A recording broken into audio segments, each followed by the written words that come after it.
Buenas tardes, queridos integrantes de la comunidad educativa de la Facultad de Derecho y Ciencias Sociales de la Universidad Nacional de Asunción. Para mí es un gran placer la prosecución de las clases de nuestra maestría y hoy de vuelta contamos con la valiosa presencia del profesor Hugo Boto Wackley de Chile, que nos acompaña el querido amigo en clases. Y antes de arrancar la misma, me gustaría pedir el uso de la palabra al coordinador de los cursos de posgrado de la Facultad de Derecho, el profesor Carlos Luis Mendoza Peña. Muchas gracias, profesor. En primer lugar, le quiero dar la bienvenida al profesor Hugo Boto Wackley, con el objeto de nombre del señor decano de nuestra facultad, en el que queremos que esta Universidad Nacional de Asunción sea considerada como su casa, y agradecemos profundamente la posibilidad de brindarnos, de transmitirnos sus conocimientos en este tema tan importante que es para nosotros en el posgrado, de culminar con el trabajo final, que es la presentación de una tesis.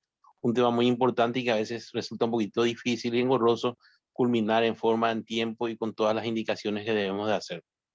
Entonces, le doy la bienvenida al profesor y agradecerle de antemano, y en nombre del señor decano, el profesor Raúl Torres Quince, también le doy la bienvenida y que se sientan como si fuera su casa, como un profesor más de nuestra casa de estudio. Muchísimas gracias, profesor Carlos Alfonso, también por coordinar este trabajo, y a los alumnos de maestría.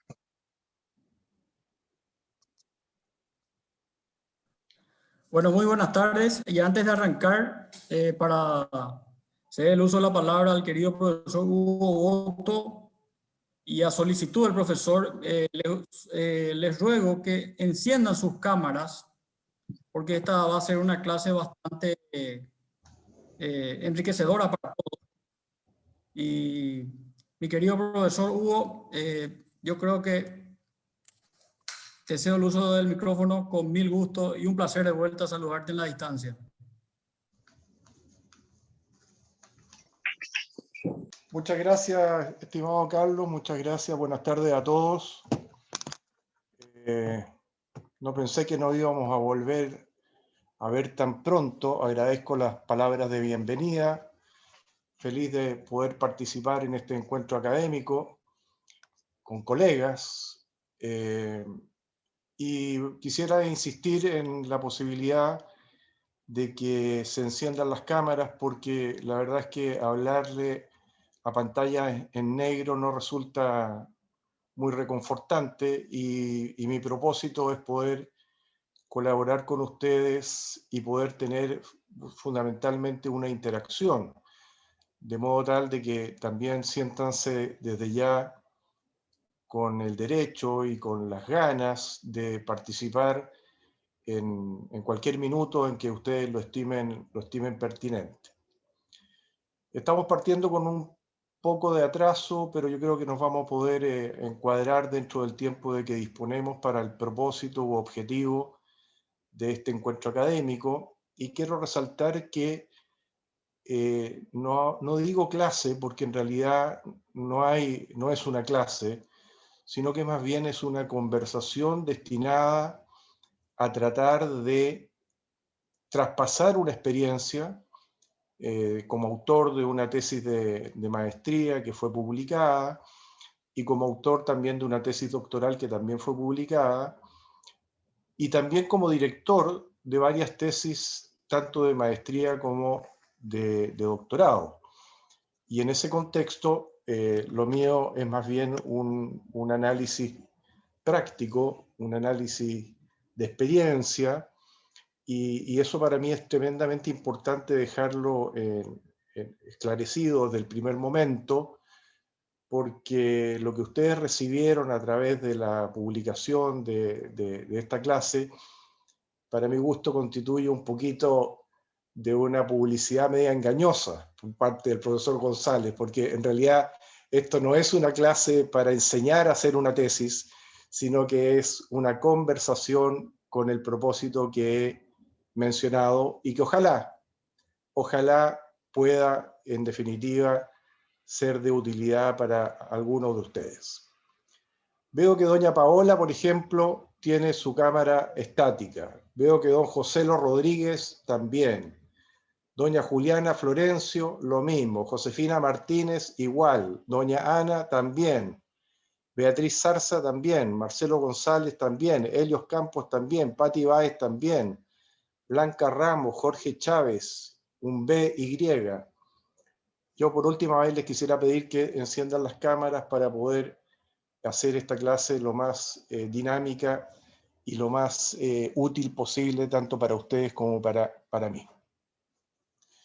Lo primero es decirles que, bueno, hoy día es un día especial, ¿no es cierto?, tanto en Chile como en Paraguay. Yo estaba preparando estas palabras ante ustedes y recibí un llamado, ¿no es cierto?, que me sorprendió, porque fui citado para un evento importante que hay a las 20 horas, de hecho estaba entrenando para eso, como hace un poco de calor acá y estaba ejercitándome, la verdad es que prefiero sacarme esto, ¿no es cierto?, que tengo aquí, ¿no es cierto?, de modo tal de que puedan ustedes de alguna manera darse cuenta, ¿no es cierto?, del compromiso que tengo yo a las 20 horas, que ustedes espero también lo compartan y en definitiva logremos, ¿no es cierto?, un sano partido, ¿no es cierto?, y de esa manera se logre el mejor resultado posible, no solamente en ese partido, sino que también en este encuentro académico.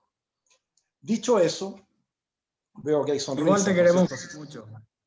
Muchas gracias, Carlos. Que gane el mejor, como dicen por ahí, el que juegue mejor. No el mejor, sino que el que juegue mejor. Bueno, entremos a nuestra materia. A ver, tengo que partir contándoles, ¿no es cierto?, por qué estoy aquí, con un poco más de detalle que en la reunión pasada. Eso se debe a una amistad con Carlos, que partió en el año 1999, cuando ambos cursamos en Rosario la maestría de Derecho Procesal de la Universidad Nacional de Rosario, en Argentina, y amistad que se mantiene hasta el día de hoy. Eso es lo único que justifica en realidad mi participación en este tema. Y lo otro que lo justifica, y por eso que lo acepté, es porque alguna experiencia he tenido en esta materia y por lo tanto lo que pretendo es definitivamente tratar de traspasar esa experiencia para que cada uno de ustedes la perciba, ¿no es cierto?, me puedan hacer las preguntas que estimen pertinentes y de esa manera colaborar con un grano de arena para un esfuerzo que ustedes van a enfrentar en el próximo periodo, ¿no es cierto?, en los próximos meses, y que escuchar, a mí me hubiese gustado también tener un cierto feedback con alguien que hubiese tenido este desafío en su minuto, porque en realidad es un desafío respecto del cual hay normalmente al inicio, ¿no es cierto?, algunas incertidumbres. Y por lo tanto puede ser bueno, puede ser útil tener alguna conversación, escuchar alguna posición, cuál ha sido esa experiencia, cómo se ha desarrollado, ¿no es cierto?, etcétera. En ese contexto, lo primero que yo quisiera transmitirles como experiencia, y antes que eso, una aclaración, una segunda aclaración. Nada de lo que yo diga, por favor, puede ser entendido como sustituto o distinto de aquellas clases formales que ustedes hayan tenido con especialistas en metodología, en investigación jurídica, etc. Yo no lo soy, y eso es muy importante que ustedes lo tengan claro. Por lo tanto, lo mío es un aporte complementario, no sustitutivo, ¿no es cierto?, de aquellos profesores que en definitiva enfrentan esta interesante e importante materia para los efectos de colaborar en el desarrollo de una tesis. Lo primero que quiero transmitirles es que para mí hacer una tesis es un desafío académico de orden personal. Por lo tanto, hay que tener ese primer concepto absolutamente claro, porque no van a ser sino solamente ustedes quienes van a forjarse el camino para el desarrollo de un proceso que tiene por propósito culminar con una tesis rendida. Porque lo que ustedes hicieron, el tremendo esfuerzo que han hecho de terminar sus estudios de posgrado y enfrentar ahora la posibilidad de una tesis, es un tremendo desafío que no merece quedar inconcluso. Merece que ustedes, ¿no es cierto?, hagan las tesis, merecen que sus familias, que ustedes terminen sus estudios, ustedes tendrán cada uno sus motivos por qué enfrentaron este desafío, y en ese contexto, el desafío que deben enfrentar ahora tiene una característica, que es el esfuerzo personal, el esfuerzo que tiene que realizar cada uno para desarrollar su trabajo de tesis. Esto ya no es un trabajo colectivo, no es un trabajo que va a hacer el director de la tesis, es un trabajo personal, y esa es la primera idea que yo creo que hay que tener en cuenta, aceptarla, incorporarla, y de alguna manera convencerse de ese primer requisito, diría yo, como para poder enfrentar con éxito un desafío como este. El segundo aspecto que yo creo que es también necesario de tener en consideración es que este es un esfuerzo que no es difícil. Parece difícil, pero convénzanse, y yo espero que al final de este encuentro ustedes terminen en algún grado más convencidos de que no es un esfuerzo difícil. Existe mucha leyenda, muchos comentarios de que hacer una tesis es muy difícil, es algo complejo, que requiere poco menos que una dedicación exclusiva, etcétera, etcétera. Bueno, idealmente hacer una tesis, ¿no es cierto?, con todo el tiempo del mundo, estar en un lugar distinto, con 2 años para hacer la tesis dedicado solamente a eso, es como el mundo ideal, pero no es requisito necesario como para poder hacer una buena tesis. Por el contrario, yo creo que la tesis se puede hacer perfectamente en condiciones como las que ustedes han cursado. Seguramente todos ustedes tienen sus compromisos profesionales, tienen sus compromisos familiares, que fue la misma realidad que tuve yo. Yo estaba casado, tenía mis hijos, fui a Rosario, que es muy cerca de nosotros, en avión son 1 hora y media, estábamos cursando, ¿no es cierto?, en determinados bloques, ¿no es cierto?, periodos de 15 días, cada 3 meses, y eso que eran los cursados propiamente tales, equivalente a lo que ustedes están terminando como estudios, no eran la tesis. Por lo tanto, yo también estuve en las mismas circunstancias que están ustedes hoy día. Esos son el término formal de los estudios, pero no la tesis. La tesis comienza una vez que uno termina los estudios, egresa, y se encuentra frente a lo que yo he llamado el desafío o la perplejidad que a uno le provoca la hoja en blanco. Yo lo llamo el síndrome de la hoja en blanco. ¿Qué significa eso?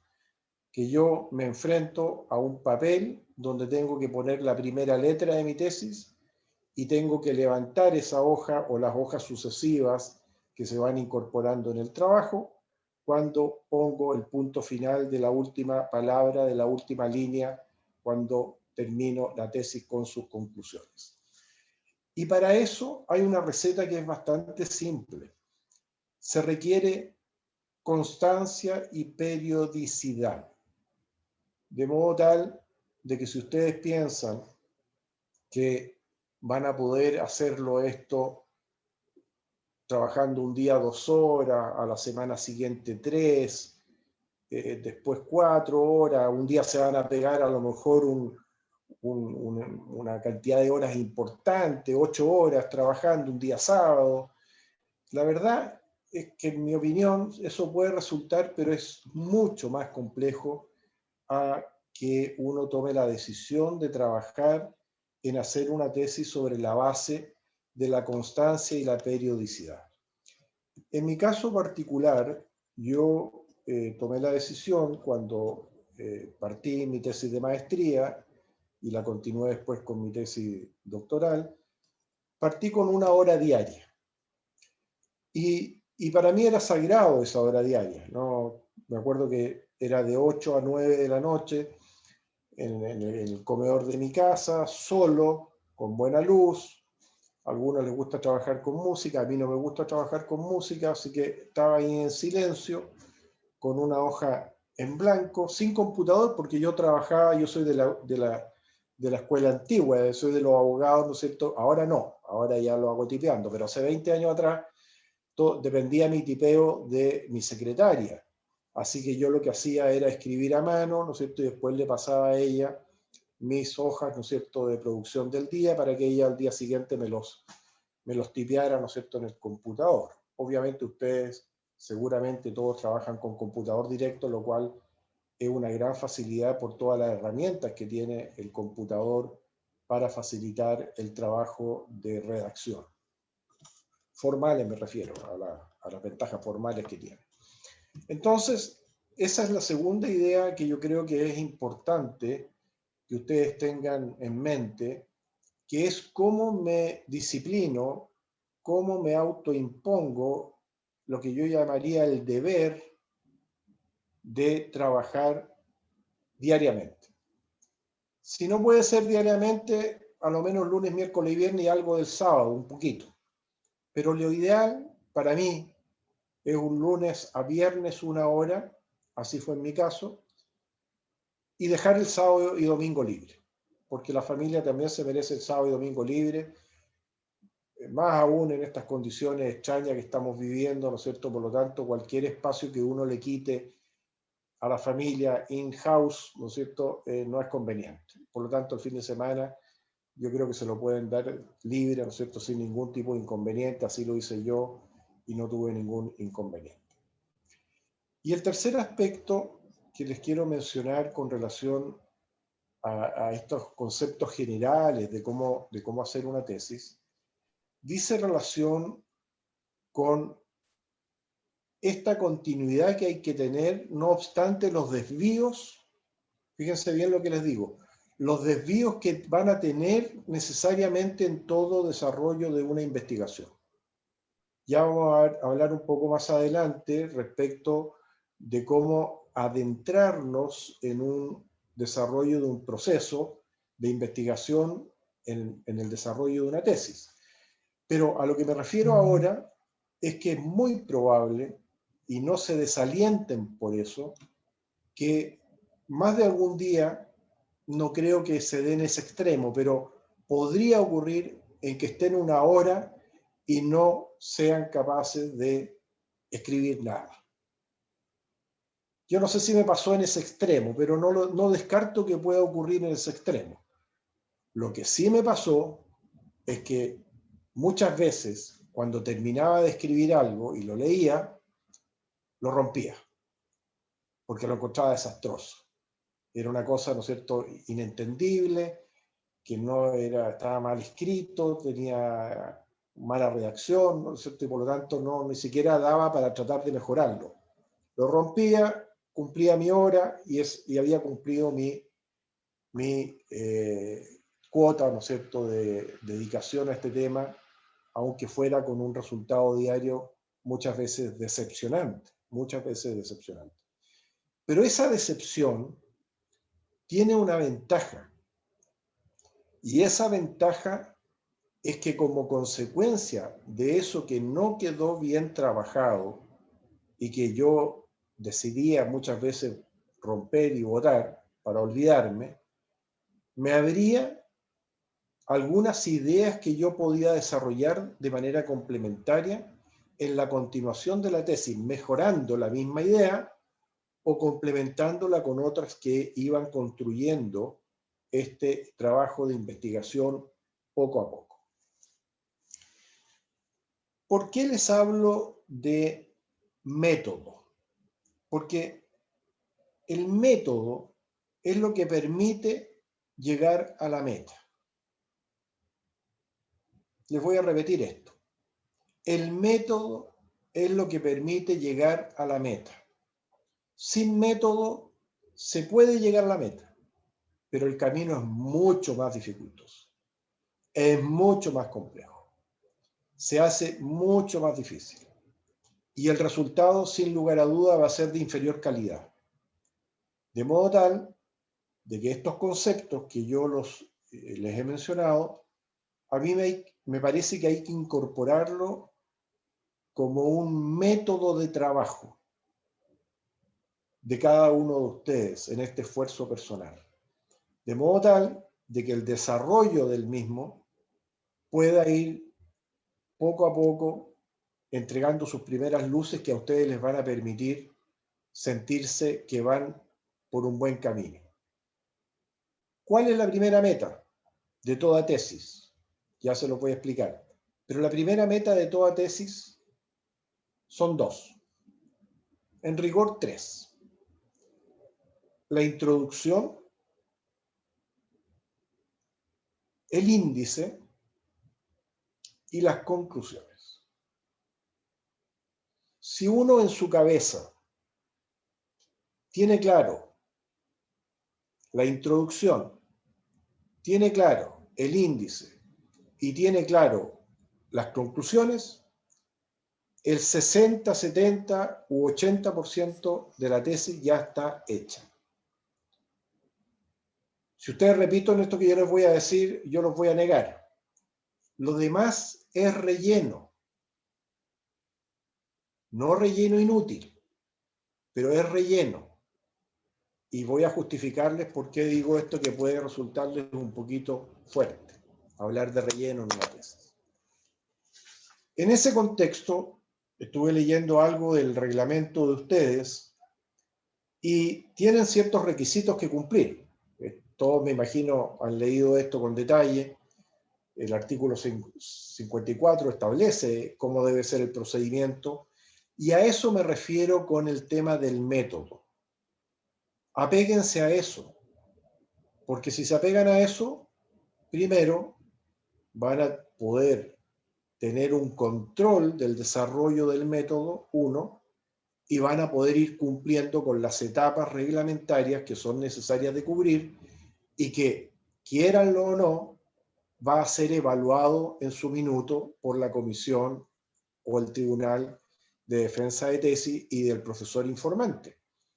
De modo tal de que esto que yo les menciono tiene que ir necesariamente, impajarizablemente asociado a una conceptualización y a una conciencia muy clara del cumplimiento de los requisitos formales que están en el caso que les he mencionado, en el reglamento, en el artículo 54, si mal no leí. Ahí está el método de investigación, son sus requisitos. Y luego se habla, además, de que el objetivo, que es el otro elemento importante a tener en consideración, el objetivo, fíjense, y por lo tanto esto también es un elemento de evaluación, es desarrollar una capacidad creativa o científica o técnica o metodológica.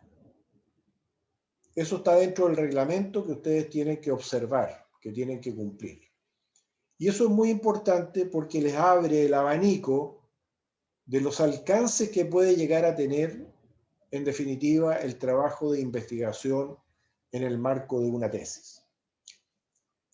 El propósito, vuelvo a repetir, es crear o incentivar una capacidad creativa, científica, técnica y metodológica. Yo creo, de los reglamentos que yo he visto, por lo menos de tesis, que este es uno de los más completos en el sentido de que abre las posibilidades a todos estos campos de acción dentro del desarrollo del método y por lo tanto, en ese contexto, yo creo que ustedes tienen la facilidad, por llamarlo de alguna manera, de que quienes crearon este reglamento inteligentemente creado, les dejaron un campo de acción bastante amplio, bastante correcto en mi forma de ver. Ahora, como yo no soy metodólogo ni tengo las capacidades técnicas para referirme a cuestiones de carácter metodológica, yo la única recomendación que les quisiera dar de manera complementaria en ese campo, a lo que ustedes han tenido como enseñanzas en la materia, es recomendarles, Carlos, y ahí pongámonos de acuerdo para hacértelo llegar en algún minuto, el capítulo 2 de la tesis de doctoral de Manolo González, de Manuel González Castro, porque ahí él trata este tema de manera, para mi gusto, muy clara, muy precisa además, en no más allá de 15, 20 páginas, y por lo tanto, de manera complementaria, reitero, creo que ustedes lean esas páginas les va a servir también en el ámbito de lo que estamos conversando. Eso en cuanto a lo teórico, de experiencia que yo les puedo transmitir. Antes de continuar, ya para entrar a aterrizar esto en la cancha, para ponernos a tono, me gustaría preguntar si alguien tiene alguna pregunta, alguna observación, algún comentario. Pueden levantar la mano y ahí seguramente les van a dar la... Levantar la mano o escribir un chat. No sé cuál de los dos. La mano es más fácil. A ver, a mí me gustaría preguntarle, por ejemplo, a doña Zunilda Alfonso. Cuénteme, ¿qué espera usted de esta conversación, de sacar en limpio de esta conversación? Buenas tardes para todos. En primer lugar, quiero decirle que me incorporé apenas vi el tema, porque soy docente de la Cátedra de Metodología de la Investigación y quería ver una perspectiva puntual sobre el tema, y es por eso que me acerqué y anoté precisamente lo que usted consideró 3 aspectos fundamentales. Y me llamó la atención el hecho de incluir como una parte sustantiva de la construcción de una tesis el tema del índice. Entonces me gustaría si pudiera desarrollar un poco el tema de por qué focaliza su mirada en el índice, cuando a priori yo pensaría que la parte sustantiva sería la introducción sencilla y llanamente porque es un poco la ventana, o mejor dicho, la puerta que se abre para entusiasmar al lector sobre el punto objeto de estudio en este caso. Le agradezco mucho la pregunta, es muy interesante. No sabía que usted era profesora, así que qué bueno que esté acá, así podemos intercambiar con mayor dinamismo, ¿no es cierto?, sobre este punto. Pero, por ejemplo, ¿quién más? Están todos con fotos. Doña Juliana, ¿está ahí o puso la foto nomás? Está ahí nomás, parece. Doña Paola, ¿está ahí o puso una foto de un canal ahí muy bonito? Ya, Mario ahí prendió la cámara. Mario Ferreira, por favor, tiene la palabra. Hola, profesor. Disculpe, profesor. Tuve un problema de falta de energía acá un ratito nomás. Y me perdí la última parte de su exposición. Pero lo que estaba escuchando anteriormente es muy interesante porque es algo nuevo para mí dentro de un curso de maestría. Porque generalmente uno tiene la materia de metodología de la investigación donde se imparte conocimiento con respecto a la metodología de hacer el trabajo. Pero lo que usted está explicando es algo para mí muy interesante porque es la experiencia que tuvo y que muy pocas veces, o sea, yo por lo menos nunca había escuchado de un tutor de tesis o de un profesor de metodología eh, y que viene a facilitar de repente el trabajo de realizar una tesis. Porque así como usted estaba diciendo, realmente uno cuando tiene el trabajo que realizar, es una página en blanco que uno no sabe ni cómo, con qué letra empezar. Y sin embargo, pienso que con las indicaciones que usted está dando, uno tendría ya un camino o un indicio de qué seguir para facilitar ese trabajo. Y yo ya tuve una experiencia de tener que hacer una tesis, inclusive estoy todavía desarrollando eso. Y realmente es así, uno no sabe cómo va a empezar, eh, se sienta a veces a tratar de escribir algo, pero no, es realmente un trabajo difícil. O uno piensa de repente pero ahora al escucharle me conforta saber de que no es solamente a mí, ¿verdad? Porque yo decía, pero será que yo lo que no puedo hacer, porque veo otros compañeros que de repente ya hicieron, ya presentaron, ya defendieron su tesis, y yo estoy todavía en el mismo punto, no puedo de repente avanzar. Pero ahora al escucharle puedo saber de que realmente es así. Eso que usted está explicando, yo lo sentí y lo siento todavía, pero creo que ahora con esta cuestión de establecerse un método, eh, o hacer de que la tesis sea algo metódico, eso yo creo que va a facilitar bastante y podemos llegar al punto final que sería la conclusión de la tesis. Eso Gracias, me podía Mario. decir. Muchas Gracias, gracias. ¿Alguien más quiere aportar algo? ¿Preguntar? Si no, seguimos. Bien, sigamos. Con relación a lo preguntado por la profesora Alfonso es su apellido, ¿no? Sí, doctor, Alfonso es mi apellido. Gracias. Lo voy a dejar para un ratito más, porque va dentro del desarrollo de la segunda parte, que es lo que quiero comenzar ahora. Yo me imagino que cada uno de ustedes tiene en este minuto delante suyo una hoja y un lápiz o lapicera, no sé cómo le llaman ustedes. Para mí el lápiz a pasta es lápiz. Para ustedes es el con grafito, ¿no? Bueno, lápiz o lapicera da lo mismo. Yo les quiero pedir lo siguiente. Yo les hablé y les mandé un mensaje que me imagino Carlos se los hizo llegar, destacando 2 preguntas y 3 iniciales.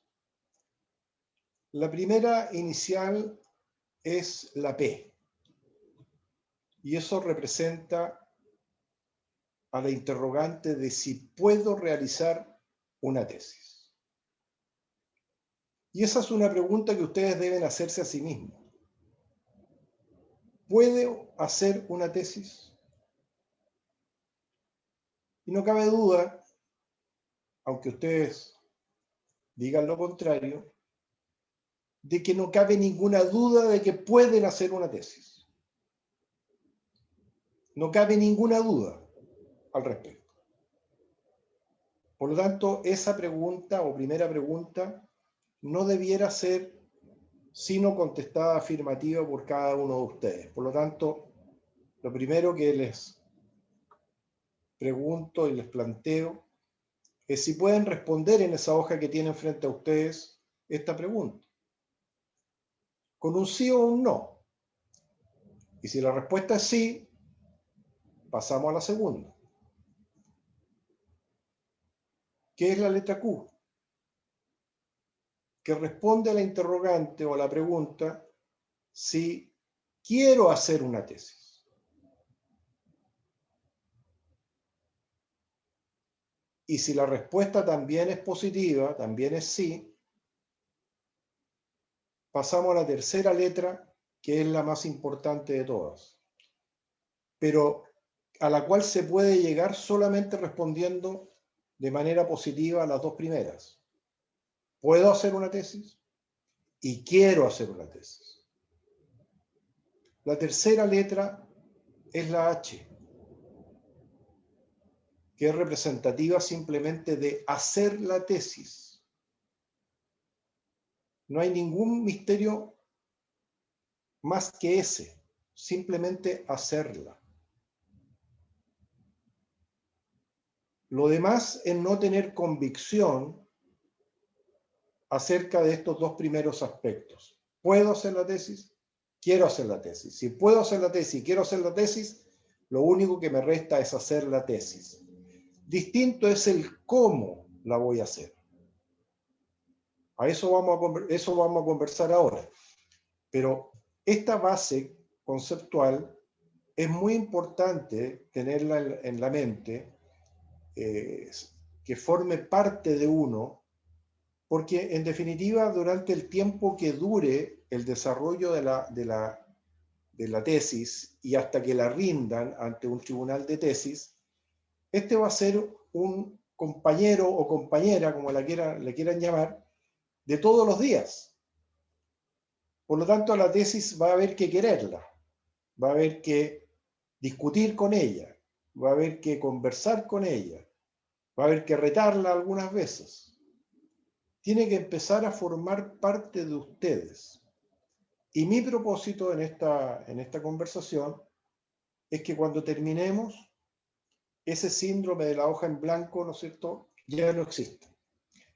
Y para que no exista, les voy a pedir ahora, sin restricción alguna, que se imaginen y escriban en sus hojas cómo podría titularse la tesis. Pero a través de una cuestión que es muy importante, a través de una afirmación. Yo no tengo ningún tema en la cabeza preparado para transmitírselos, pero voy a tratar de inventar algo en este minuto. Por ejemplo, voy a hablar de lo que más sé o donde me desarrollo profesionalmente, que es el derecho procesal civil.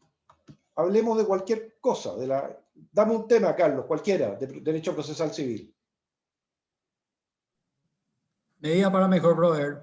No, pero eso lo voy a ver después. Dame otro.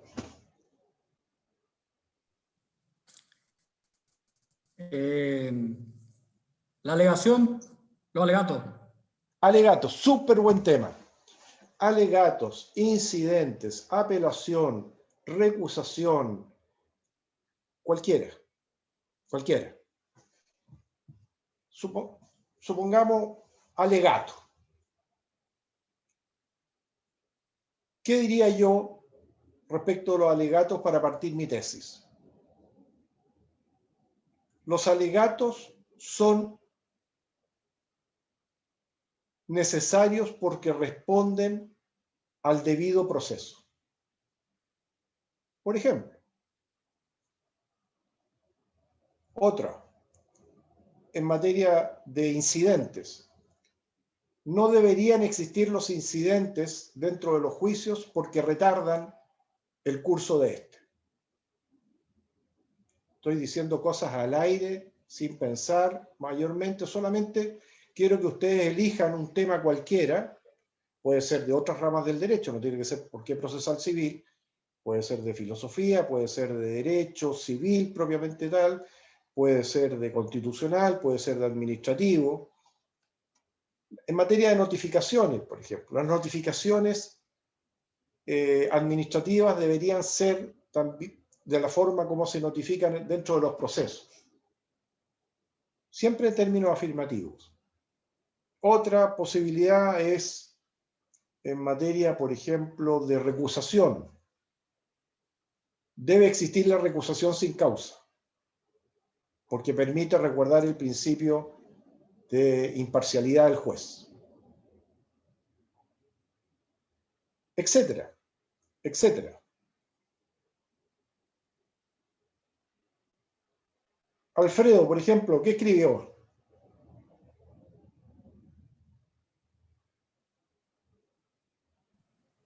Alfredo Argüello, ahí te veo. Ahí estoy. Bueno, yo ya estoy trabajando con mi tema hace un tiempo, pero no sé si a mí me agarró el síndrome del papel en blanco en el medio, porque empecé bien y dejé y ya me cuesta retomar. A veces pasa eso. Bueno. Entonces, yo noté que la factura cambiaria es un título de crédito cambiario. Perfecto, perfecto. ¿Algún otro ejemplo, por favor? Eber Rojas.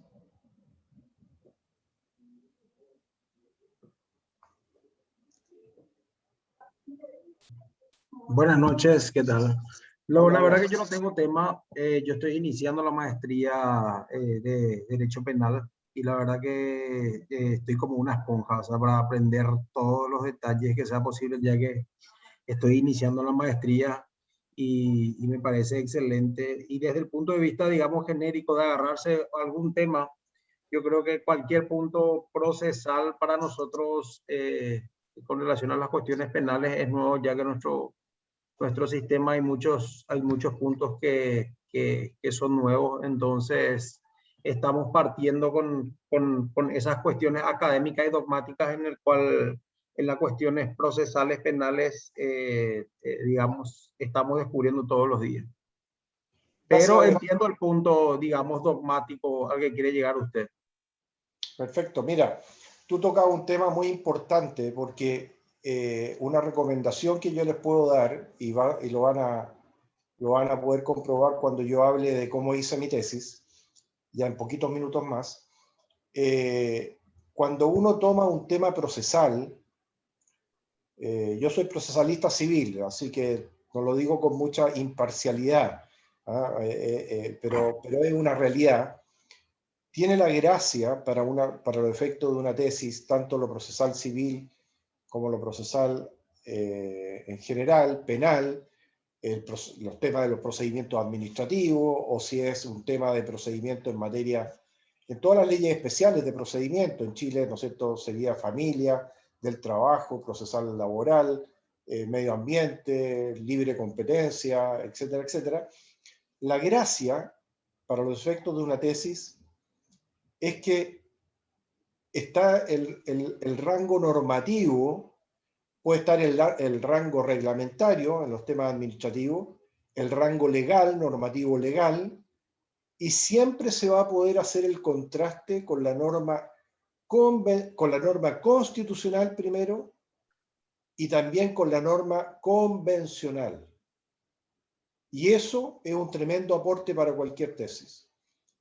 Porque antes del constitucionalismo, el desarrollo del derecho constitucional como fuente del derecho aplicable de manera directa en Latinoamérica, los europeos partieron mucho antes que nosotros con esta materia, todas las tesis, ¿no es cierto?, normalmente o eran tremendamente doctrinarias o de análisis de jurisprudencia, pero siempre a nivel de rango legal. Con el desarrollo del constitucionalismo es muy difícil hoy día eludir hacer el desarrollo, ¿no es cierto?, desde el punto de vista constitucional, porque la norma legal siempre hay que contrastarla, ¿no es cierto?, con el texto constitucional, y ahí hay una fuente inagotable para el desarrollo de tesis. Y también más arriba, con el aspecto convencional, del Pacto de San José de Costa Rica, fundamentalmente en nuestros países signatarios, porque no solamente la adecuación tiene que ser de la norma a la Constitución, del reglamento a la norma legal, de la ley a la Constitución, sino que también de la Constitución a la Convención, al Tratado del Pacto de San José. Y no solamente al pacto propiamente tal, sino que también, por jurisprudencia del Tribunal Interamericano de Derechos Humanos, también a las recomendaciones de la Comisión Interamericana de Derechos Humanos, que también son obligatorias para los países. Entonces, en todo tipo de materia, hoy día la Corte se ha abierto a conocer no solamente los casos de violación de los derechos humanos, ¿no es cierto?, con relación a temas tan desgraciados como es el tema de afectación de la vida o de la integridad física o psíquica de las personas, sino que a todos los derechos humanos, todo el tema relacionado con la pérdida de derechos sociales. En este minuto Chile está siendo demandado y ya empezaron los alegatos en una causa de más de 100 millones de dólares por una deuda que tendría el Estado con unos ex profesores a los cuales fueron exonerados sin pagarle sus derechos previsionales. Después de que se agotaron todas las instancias nacionales, se inició este juicio hace muchos años atrás, pero ya está llegando a su término por un tema de orden previsional. Entonces también el tema de la óptica del Pacto de San José no es solamente para los temas penales de derechos humanos, sino que también está abierto a todo el espectro. Ya que toqué el tema del Pacto de San José, por ejemplo, otra idea que se me viene a la cabeza en este minuto es que ustedes analicen, lean el artículo 8º del Pacto de San José que dice relación con el tema de las garantías judiciales. Porque ese artículo ya ha tenido mucho trabajo desde el punto de vista interpretativo, pero siempre están saliendo cosas nuevas respecto de cuál es su verdadero sentido y alcance. Porque lo que exige la norma es, y establece como garantía para el justiciable, es la concurrencia de un juez que sea competente, independiente e imparcial. Esto lo dice su inciso primero. Pero la norma agrega, y esto se olvida en muchos procesalistas y muchos juristas, se olvidan que la norma agrega que esos requisitos lo es no solamente para el proceso penal, porque la norma dice para enfrentar cualquier acusación en su contra, pero agrega, después de una coma, y para cualquier otro tipo de proceso, sea civil, fiscal, comercial o de cualquier otra naturaleza. De modo tal que este requisito de la competencia, de la independencia y de la imparcialidad son 3 requisitos que permean a todos los tipos de procedimientos en cada uno de los procedimientos judiciales, cualquiera sea la materia que se desarrolle.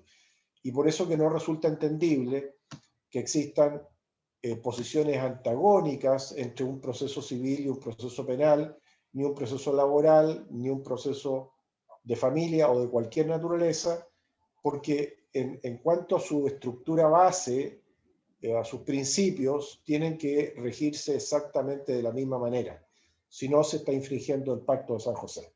Bueno, valga este paréntesis, este pequeño desvío, porque ahí también hay una fuente inagotable de tesis que se pueden desarrollar.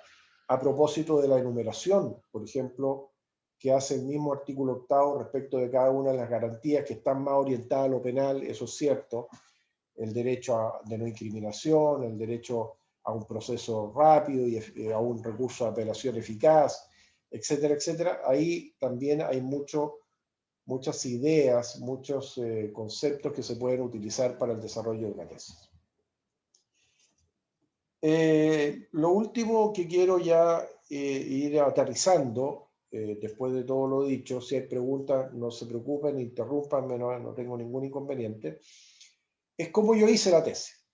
Y aquí voy a tratar de contestarle a la profesora Alfonso su pregunta tan aguda y tan pertinente, digamos, con relación a lo que ha sido mi experiencia. Yo le hablaré de 3 cosas: introducción, índice y conclusiones. ¿Por qué? Fíjense, introducción. ¿Dónde va la introducción? Al principio, obviamente. ¿Dónde van las conclusiones? Al final, obviamente. ¿Qué es lo que hace el índice? Inmediatamente después o antes, incluso, dependiendo del formato de la introducción. Bueno, me explica cuál es el cuerpo de la tesis. Entonces, yo les pregunto, y ahí me gustaría que alguien me respondiera, que prenda el micrófono y me diga, ¿estoy de acuerdo o no estoy de acuerdo? ¿Cómo voy a hacer una tesis si no tengo los componentes necesarios respecto de los cuales pretendo desarrollarla?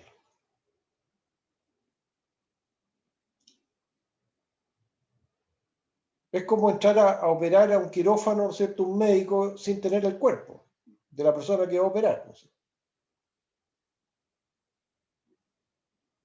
¿Alguien quiere opinar sobre este concepto?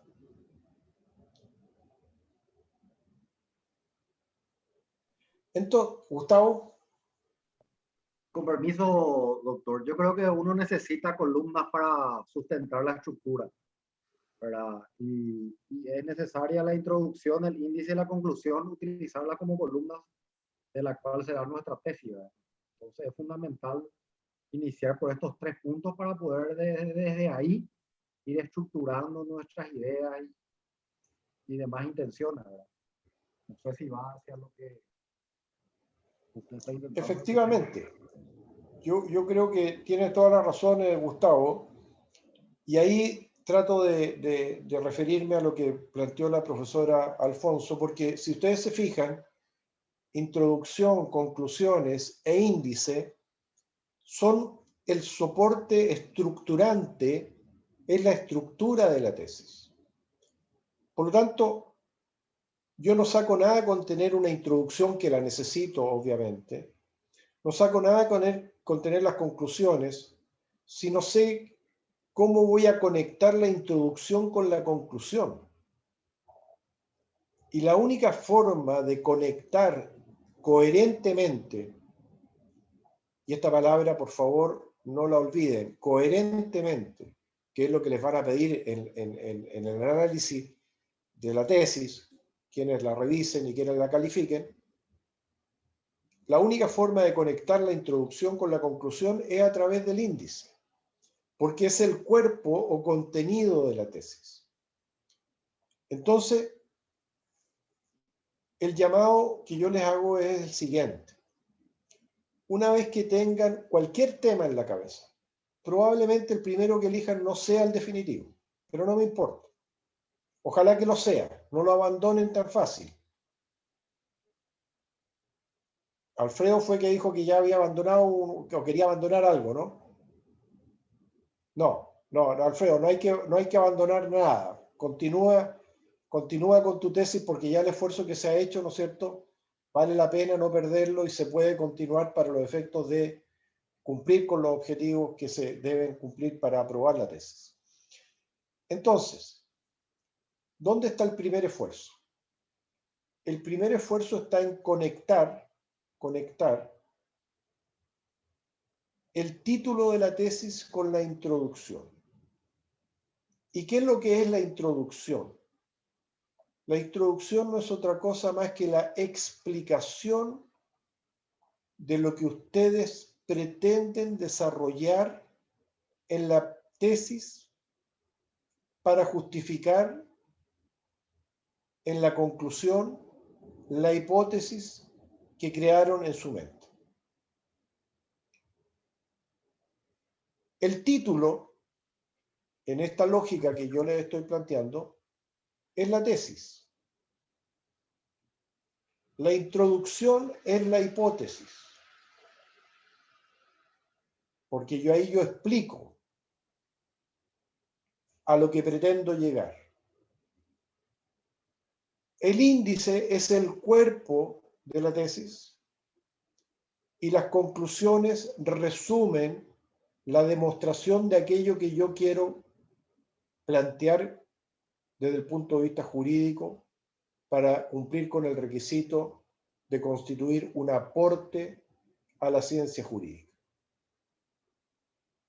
Entonces, si yo ya tengo en mi hoja en blanco cualquier título que hayan escrito en este minuto, aquí viene algo que con el perdón de la profesora Alfonso, voy a decir como yo lo hice por mi experiencia, no por ser un experto en el tema, ni mucho menos, no soy profesor de esta materia, ya lo dije. Para mí, por lo menos, me sirvió el tener este marco referencial que me permitiera que en la tesis no se me escapara, no se me desarmara.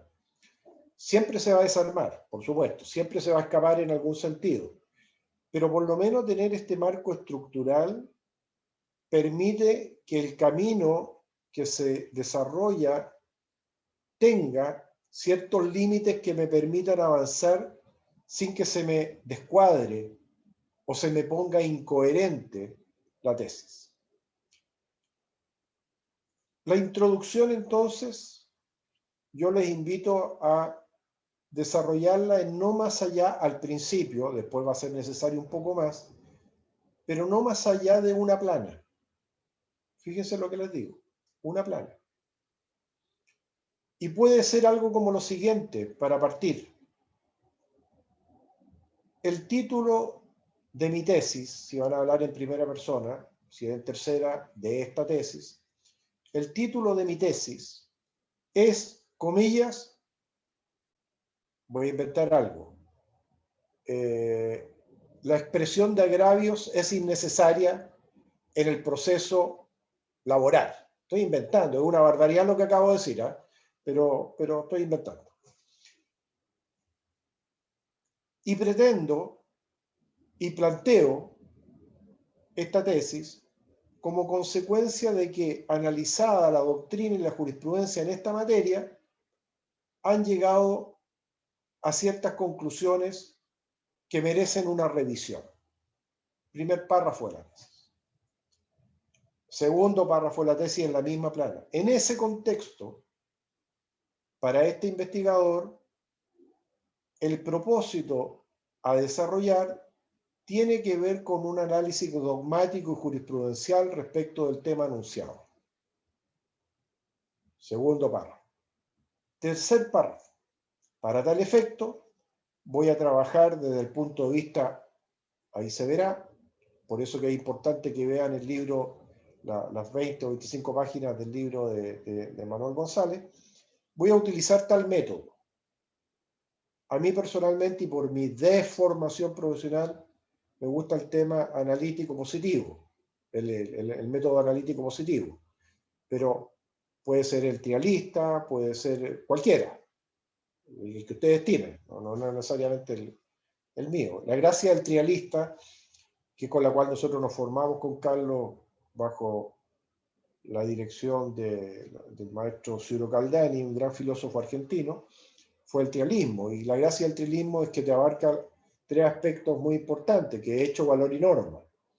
Entonces, también se cubre de manera bastante adecuada, ¿no es cierto?, todos los espectros que se pueden abordar en un trabajo metodológico y de investigación científica. Entonces, dicho esto,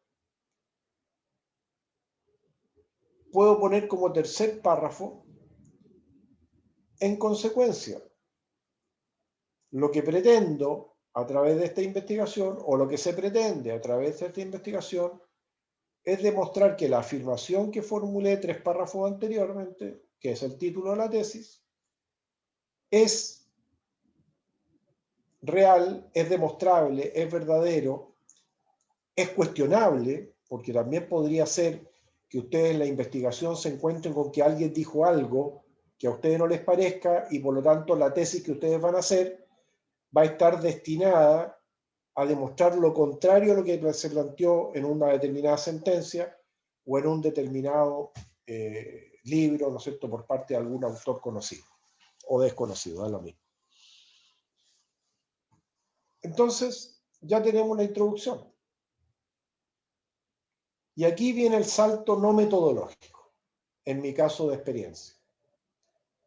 Yo, junto con empezar a pensar en el índice, me di el salto e intenté, ojo que uso la palabra, intenté a lo menos 3 conclusiones. La tesis mía terminó con un poco más de conclusiones, pero al menos 3 conclusiones. Y por lo tanto, mi última hoja de este trabajo es conclusiones. 1. En esta tesis hemos hecho la investigación relacionada con tal cosa. 2. En esta tesis, hay que redactarlo mejor, por supuesto, pero estas son las ideas. Para el logro de este objetivo, hemos trabajado esto desde tales perspectivas metodológicas. 3.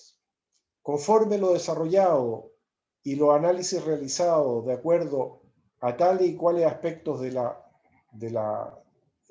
desarrollo de la tesis, he llegado a la conclusión que, o se puede llegar a la conclusión que, la afirmación se comprueba toda vez que, por ejemplo, la disposición legal tanto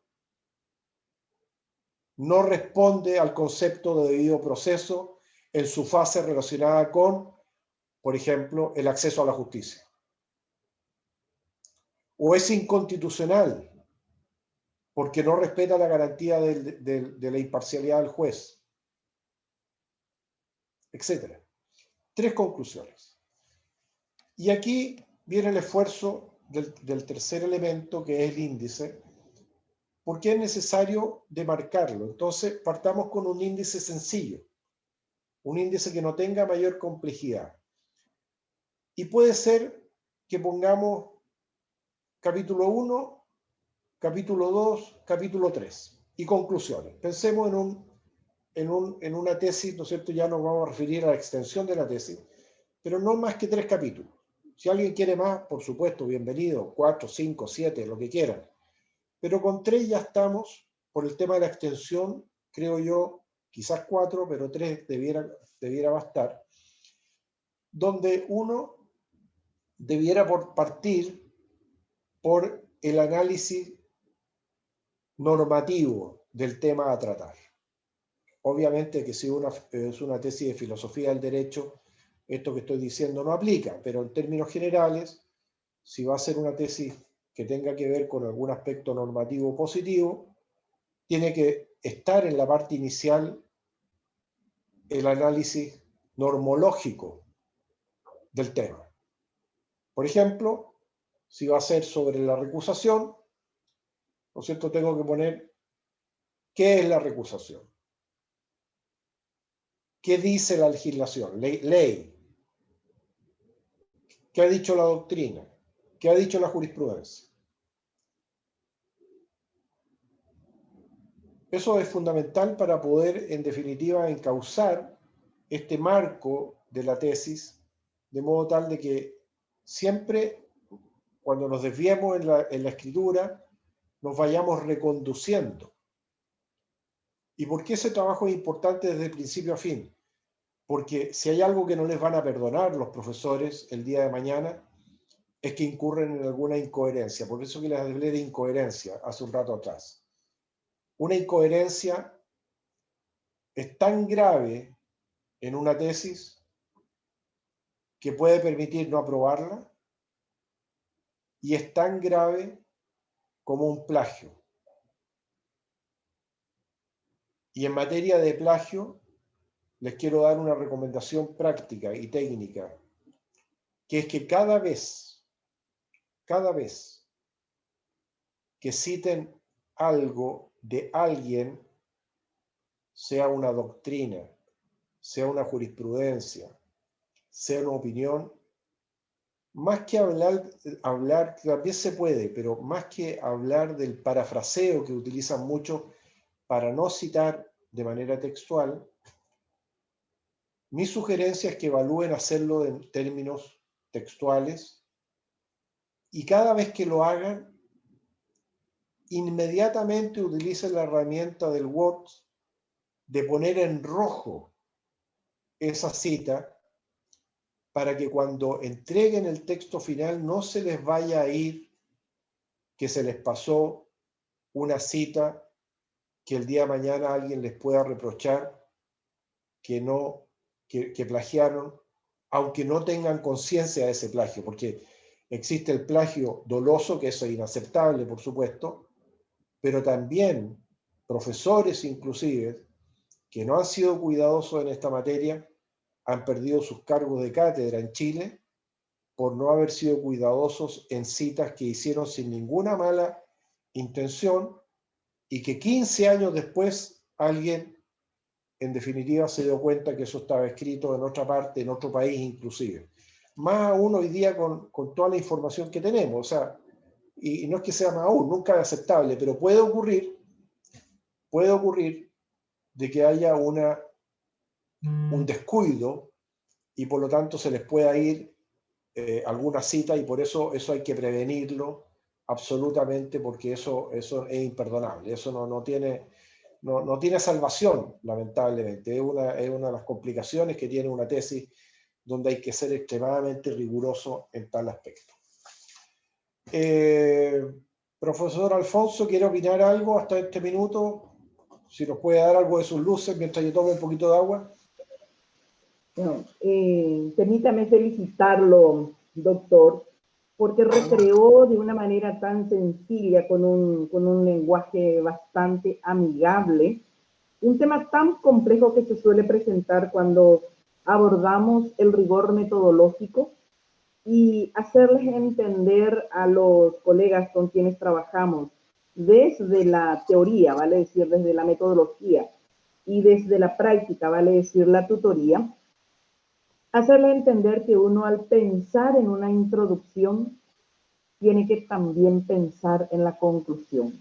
Porque para poder construir ese puente, porque nosotros le llamamos puente a eso que usted le llama índice, es necesario saber ese alfa y omega, ¿verdad? Para poder, a partir de ahí, aplicar el rigor metodológico que usted también lo detalló en esta última intervención. La necesidad de articular cada una de esas tres ideas fuerzas con las que se inició para poder construir la conclusión y luego esa mirada que le decimos nosotros prospectiva para traerlo a aquel futuro, traerlo a esta realidad y a partir de aquí comenzar a ver qué necesito para llegar a aquello. Y eso que usted hace mención, la necesidad de darle crédito a la obra que se consulta para no caer muchas veces involuntariamente en el error que hoy comúnmente se trabaja, que es el hacerle ver que es un error y no un plagio, o sea, que es algo involuntario y no voluntario. Y también la necesidad de preferir hacer las citas directas antes que la indirecta, por el hecho de que en el parafraseo se cree de que solamente cambiando por sinónimos alguna de las palabras ya se constituye en un parafraseo, la realidad es distinta.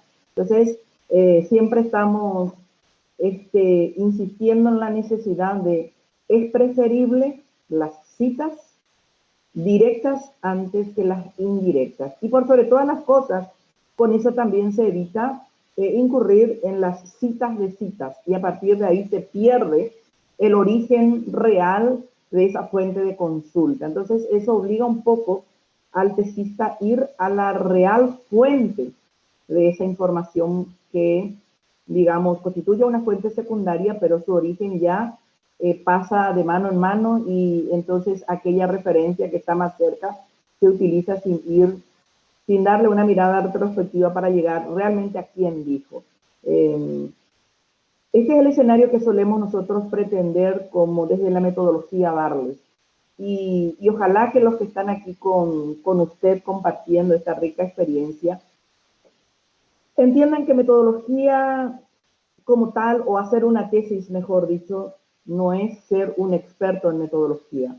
Es apelar a la experiencia, es apelar al conocimiento y construirlo con este rigor metodológico. Es decir, yo tengo un inicio y quiero llegar a este fin, y eso en cualquier parte sabemos que tenemos que elaborar ese camino para llegar a ese fin. Si hacemos un camino con muchos atolladeros, evidentemente vamos a tener muchas más dificultades y probablemente el cansancio nos deje en el camino y de nunca terminar una tesis. Entonces, el hilar ese alfa y omega que usted con un lenguaje tan sencillo lo expuso, y luego la necesidad de ese puente, ese índice, ojalá que puedan capitalizar y van a ver este grupo que no es difícil hacer una tesis, porque uno tiene algo que se llama experiencia, algo que se llama conocimiento, y eso es lo que tiene que poner en acción para tener una tesis. Así que gracias por darme esta oportunidad de interactuar con usted sobre el tema que me apasiona. A mí me apasiona lo que es metodología. Hago las dos aristas, por un lado como metodología, pero por otro lado también la tutoría, y y tengo los encantos de cada uno de ellos. Así que muchas gracias por esto. Esta es una rica experiencia y muy valiosa, por cierto. Gracias, profesora, porque es muy importante los aspectos que usted ha señalado, que son los que en definitiva permiten desarrollar una tesis que cumpla con los objetivos de una maestría. Ahora bien. Me permití, Hugo, sí. De educación, es necesario poner las cosas en su lugar. La profesora Zunilda Alfonso, si no es la persona más formada en nuestro país en metodología, creo que estamos muy cerca de eso.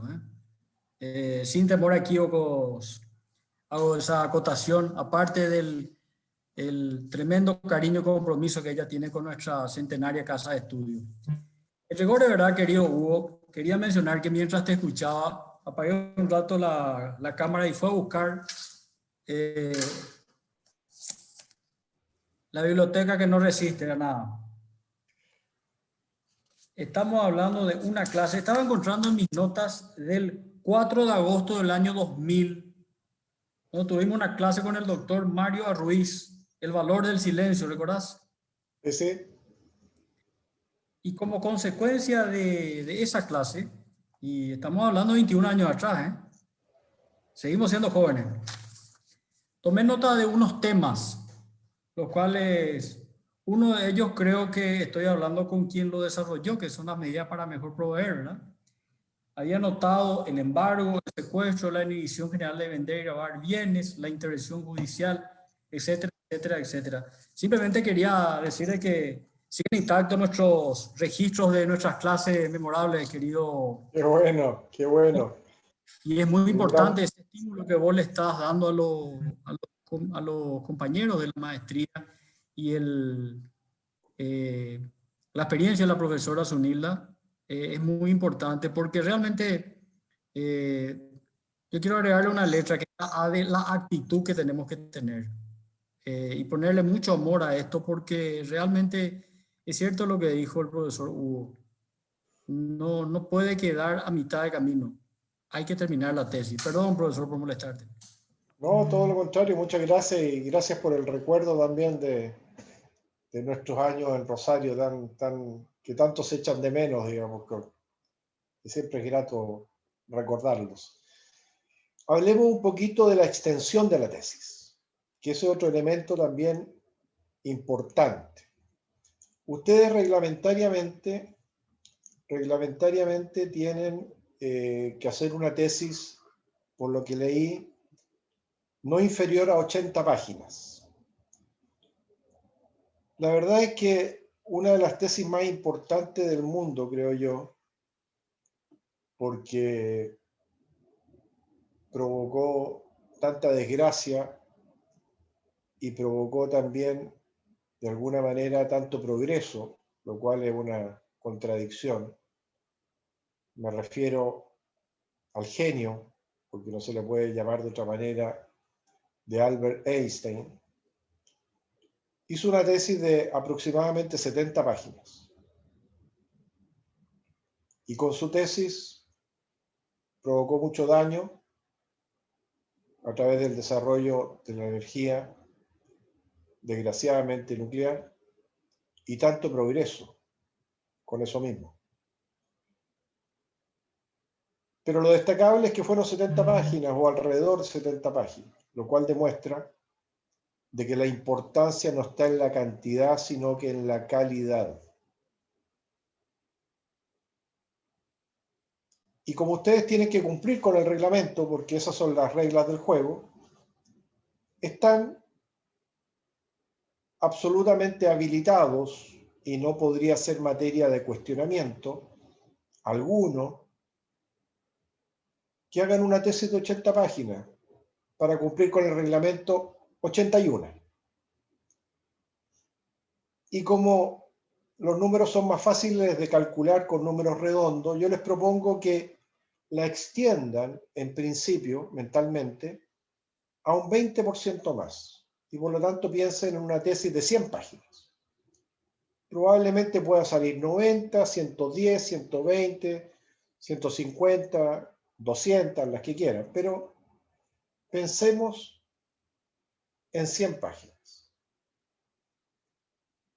Si ustedes escriben una página por día, son 100 días, de lunes a viernes, cada 4 semanas son 20, por lo tanto, en 5 meses deberían tener su tesis lista, escribiéndola a razón de una por día. No están mal mis matemáticas, ¿no? Ahora, si hacemos 2 diarias, serían 50 días. Y si hacemos 4 páginas diarias, lo hacemos en 25 días. Entonces la pregunta es, no exageremos con 4 diarias, pero ¿podremos hacer una diaria? Yo creo que sí. En mi caso, yo me acuerdo que hubo casos en los cuales, ya se los dije, en que al final no produje nada de real porque rompí algunas hojas de lo que yo había escrito durante el día. Pero otras veces copaba 4, 5, 6, 7 páginas en una hora. ¿Por qué? Ya se los voy a explicar. Entonces, tampoco es la extensión de la tesis un elemento que debe jugarnos en contra, debe jugarnos a favor. Y ya les digo, solamente como promedio, independiente que algunos días hagan una o ninguna y otras hagan 4 o 5 como promedio, a 2 páginas diarias, debieran tener esto en 2 meses y medio listo. A una diaria debieran tenerlo en 100 días y por lo tanto en 3 meses y medio debieran salir adelante con el trabajo. Ahora bien, en mi caso, como siempre ocurre en estas cosas, conversando con quien fue en definitiva mi profesor de tesis, de maestría, el profesor Héctor Superti, que nos hacía procesal penal, un día nos dijo en clase, ¿se han dado cuenta de que las medidas para mejor resolver en materia procesal penal se decretan solamente para condenar?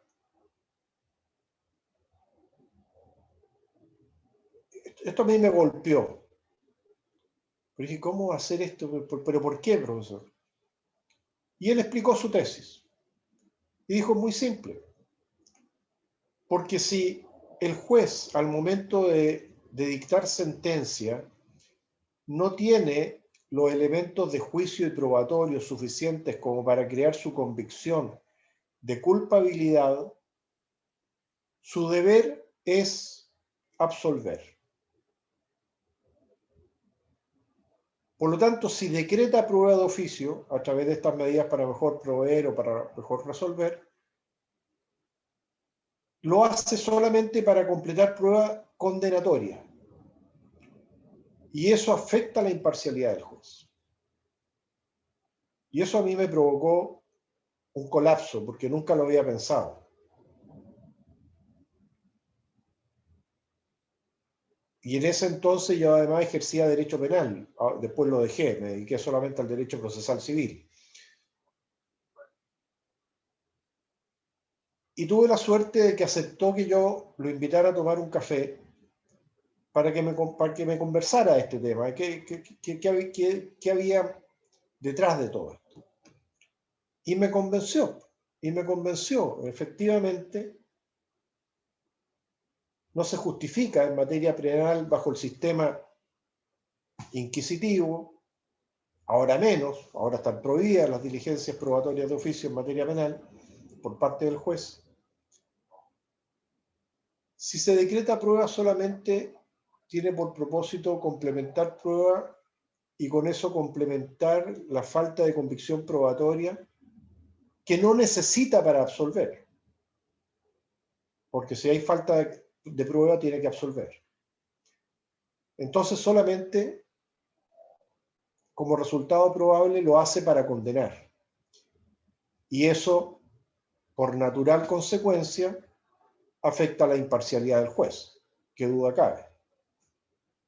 Recordemos que todos nuestros sistemas procesales penales se abandonaron por la crítica fundada de la doctrina penal y de la doctrina procesal penal, y se demostró a nivel de discusiones, ¿no es cierto?, en asambleas generales de los países, en que el juez desarrollaba la actividad de investigación, de acusación, y además era el juez que tenía que dictar la sentencia, con lo cual se creaba un desequilibrio absoluto y se rompía el principio de imparcialidad que debía tener todo juez, y que es el que en definitiva se cuida a través del sistema acusatorio o adversarial.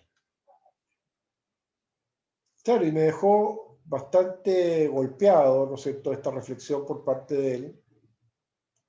Yo creo que la compartí con varios, me llamó mucho la atención. Y en algún minuto, no recuerdo cuándo, pero en algún minuto dije, bueno, pero si estamos hablando de la teoría unitaria del proceso versus la teoría no unitaria o dual del proceso, es decir, que el proceso es uno solo, la teoría unitaria, y la teoría dual es de que hay que diferenciar entre el proceso penal y todo lo que no sea penal, entre ellos lo civil, familiar, laboral, etcétera, etcétera, etcétera. Si nosotros creemos, y eso es lo que se nos enseñó en Rosario, y yo me convencí de eso por lo demás, creemos en la teoría unitaria del proceso, para que esto sea válido, tiene que operar de alguna manera también en materia procesal civil. Porque obviamente que si no opera de igual manera, la teoría unitaria, ¿no es cierto?, pierde sustento. Si yo digo que una institución opera en determinados procesos y no en otros, quiere decir que la teoría unitaria no tiene cabida, no tiene solidez. Y me puse a pensar en eso. Por eso les hablaba yo del cariño que uno le toma al tema de la tesis, porque esto me empezó a dar vuelta y vuelta y vuelta, y la evolución del tema dije, a ver cómo opera esto en materia civil, y me puse a imaginar cómo operaba en materia civil. Cuando un juez civil, ¿no es cierto?, dicta una medida para mejor resolver, ¿no es cierto?, lo hace, y claro, y después evalúa la prueba, ¿no es cierto?, y dicta su sentencia. A ver cuáles son las hipótesis que se pueden dar frente a una medida para mejor resolver. Y tuve mucho tiempo pensando en que las hipótesis no me servían porque no me permitían llegar a una demostración. Hasta que en un momento determinado dije, voy a analizar esto desde la perspectiva del resultado de la diligencia probatoria. ¿Cuáles son los resultados posibles si un juez decreta una medida para mejor resolver? En materia procesal penal ya me había quedado claro completamente que si el juez decretaba medidas para mejor resolver, el resultado probable solamente era para condenar, y con eso se afectaba el principio de imparcialidad. Entonces dije, bueno, va de suyo, es claro que si el juez no condena al demandado es porque no tiene prueba. Y si decreta medida para mejor resolver y complementa la prueba que le falta, va a condenar al demandado. Bien, esto opera igual en materia procesal civil. Esa fue mi primera reacción.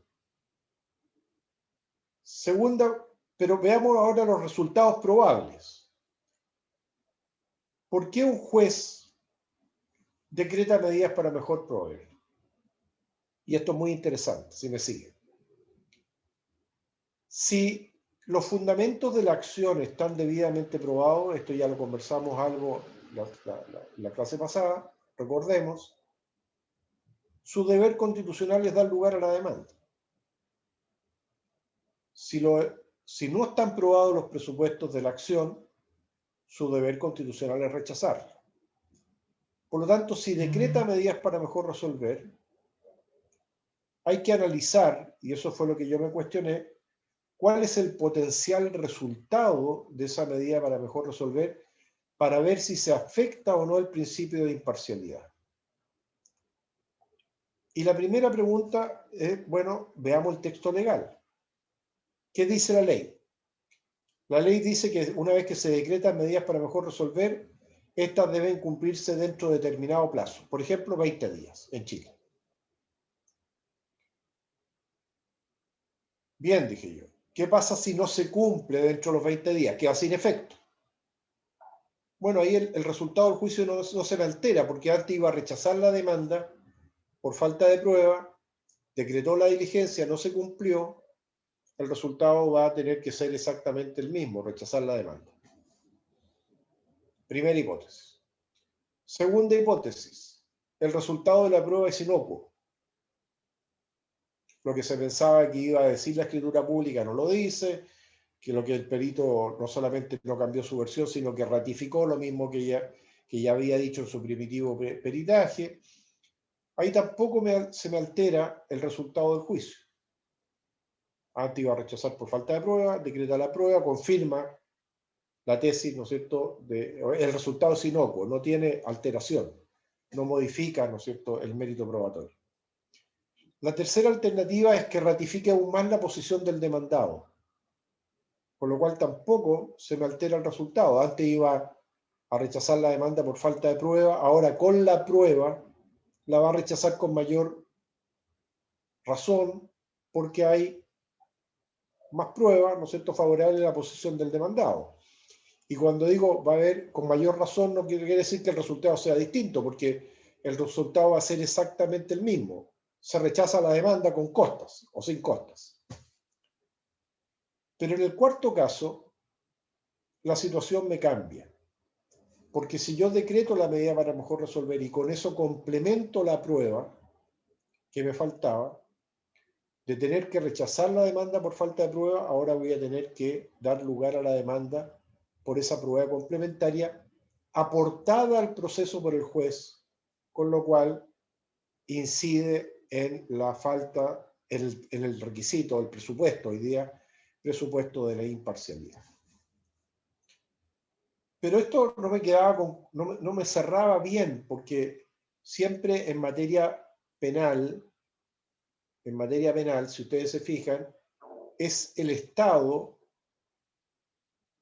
representado por el juez en el sistema antiguo, representado por el Ministerio Público en los sistemas modernos, en contra del imputado. Y lo que se resuelve aquí es si esta persona es culpable o no es culpable.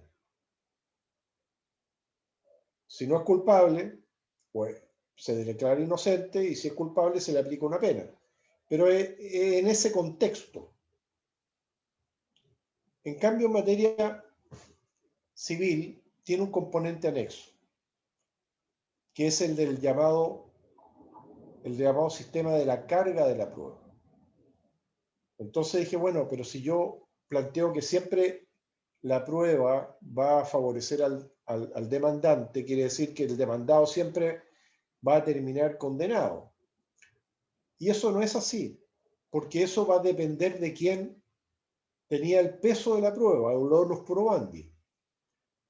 Porque si un demandado, por ejemplo, opuso una acepción perentoria de pago, tiene que acreditar el pago, quedando exonerado de prueba el demandante que demandó la obligación, que no es negada por el demandado, pero le opone la excepción de pago, y con eso se traslada el peso de la prueba del demandante al demandado, y el demandado el que va a tener que acreditar. De modo tal de que si el juez decreta medidas para mejor resolver en esas circunstancias de excepciones perentorias, el demandado se va a ver favorecido potencialmente con el resultado de esa medida, con lo cual se me vuelve a equilibrar la situación, porque quiere decir que, considerando el aspecto de la carga de la prueba, también opera de la misma manera. En ese caso va a favorecer al demandado en perjuicio del demandante. Ese fue el resultado final de la tesis, pero no crean que es tan fácil como yo se lo he explicado ahora.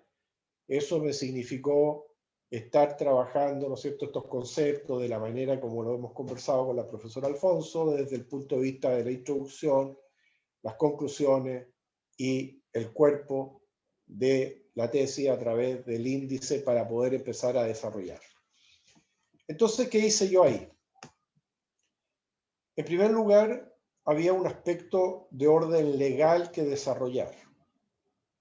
¿Cuál era la norma que regía tanto en primera instancia como en segunda instancia respecto de las medidas para mejor proveer o resolver, o la prueba de oficio? Y eso es un análisis normativo. La legislación chilena en esta materia, en el artículo 159 del Código de Procedimiento Civil, establece que el juez podrá, en estado de sentencia, decretar las siguientes diligencias probatorias.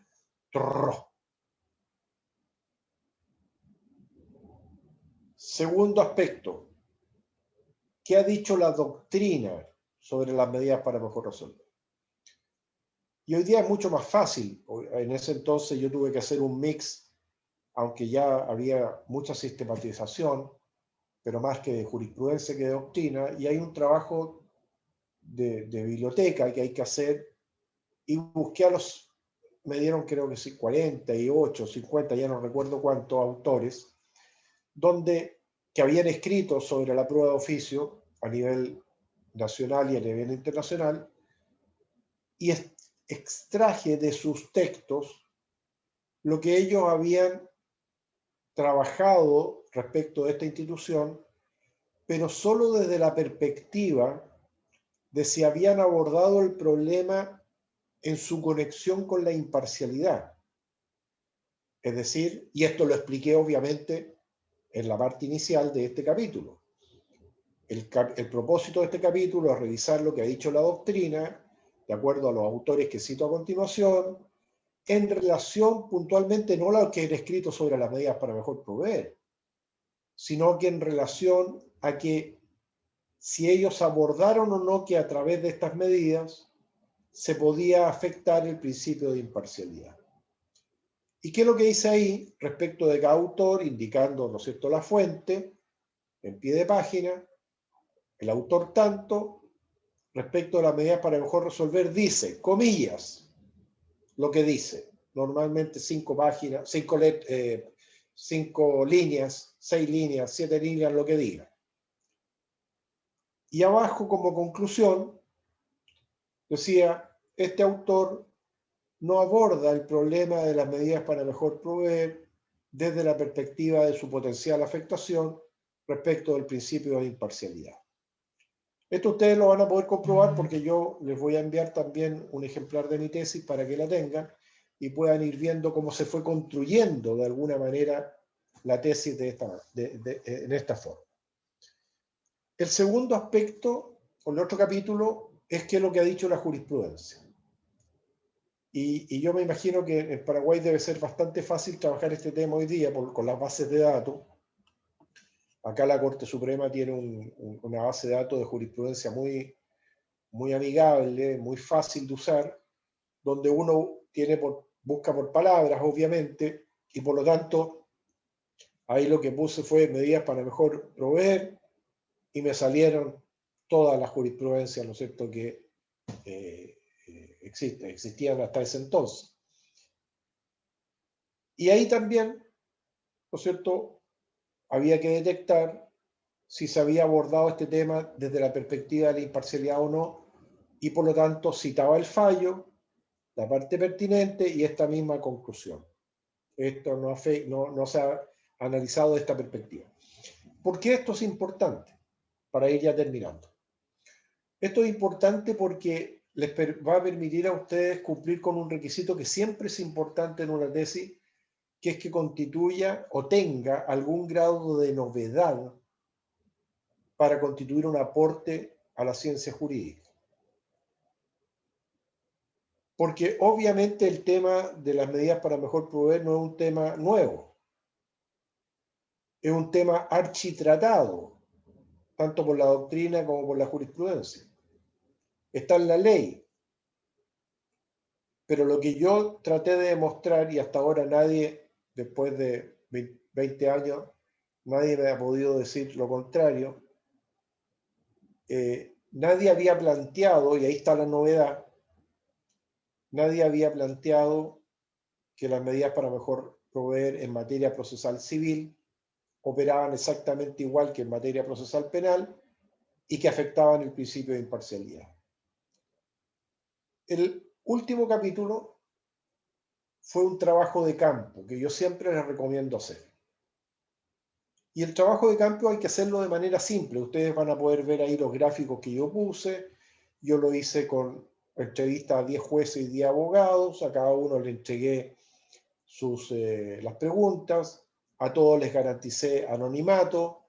Y por lo tanto, con esos datos estadísticos, señalando que el universo era de 10 personas abogados y 10 personas jueces, pude sacar los cálculos y me dieron resultados bastante interesantes también respecto de lo mismo. A nadie le pregunté si creían que era bueno, que no era bueno, si le gustaba o no le gustaba. Le dije solamente desde la perspectiva relacionada con el tema de la imparcialidad, más las preguntas que iban en conexión con eso. Y así llegué a las conclusiones que, como les digo, al final del día, al final del trabajo, no fueron las iniciales, pero estas iniciales me permitieron el marco conceptual, fijar los límites, por el rayado de la cancha, ya que se nos acerca la hora del partido, y por lo tanto me permitió llegar a mis conclusiones, presentar mi tesis, rendirla y terminar este desafío. Eso es lo que les preparé, eso es lo que quiero aportarles. Si ustedes tienen preguntas, al comentario, encantado de poder conversarlas, compartirlas. Permiso, voy a tomar un... Ups.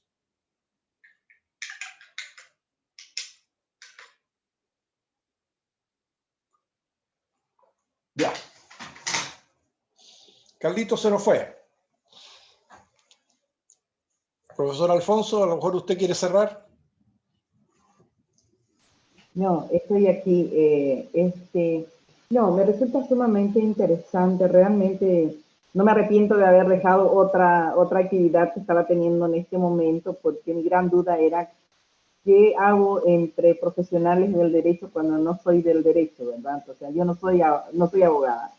Mi actividad es netamente en el ámbito de la docencia y con metodología, ¿verdad? Sin embargo, sí, el trabajo me permite y me obliga a tener que estar apropiándome de saberes como los que acabo de hacerlo, que me han dado mucho más elementos como para poder trabajar el tema de en el ámbito de las ciencias jurídicas. Una consulta sencillamente en ese proceso y desde la mirada de la normativa de elaboración de tesis por sobre todas las cosas. Nosotros tenemos una normativa básicamente para las ciencias sociales, pero que ajustamos a las ciencias jurídicas. Sin lugar a dudas, la mirada para un trabajo en el ámbito específico de las ciencias jurídicas tiene como lo que usted acaba de mencionar. ¿Cómo ve usted el tema como punto de partida de...